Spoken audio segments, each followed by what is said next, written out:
লাশের সাথে আমাদের এলাকায় যখন যাওয়া হয় তখন শাহাদাত এবং কালেমা পাঠ করা হয়। এক্ষেত্রে ইসলামী শরীয়তের নির্দেশনা কি আমরা কি উচ্চস্বরে কালেমা পাঠ করতে পারবো? প্রিয় ভাইয়েরা, এটা পুরা দেশব্যাপী আমাদের একটা কালচার যে যখন লাশকে বহন করে নিয়ে যাওয়া হয় তখন তার সাথে সাথে আশপাশের লোকজন উচ্চ স্বরে স্বরে কালেমা পড়েন।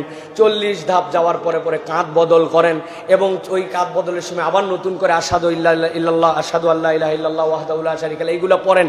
এইগুলা যা যা আমল আমাদের সমাজের মধ্যে প্রচলিত আছে এইগুলো একটার সাথেও আল্লাহর নবী এবং সাহাবায়ে কেরামের আমলের কোনো মিল নাই।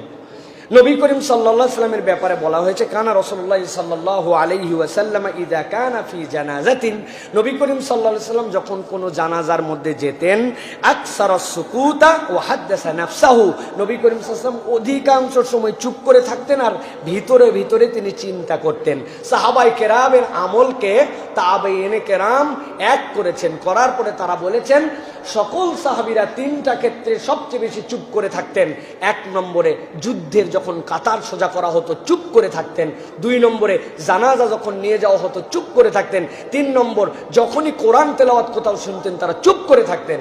তাহলে সাহাবী এবং রাসূলুল্লাহ সাল্লাল্লাহু আলাইহি ওয়াসাল্লামের আমল ছিল জানাজার সাথে চুপ করে থাকা, আর আমরা এই জায়গাতে কালেমা পড়া শাহাদা পড়া এটাকে আমল বানাইছি, তাহলে মিলল?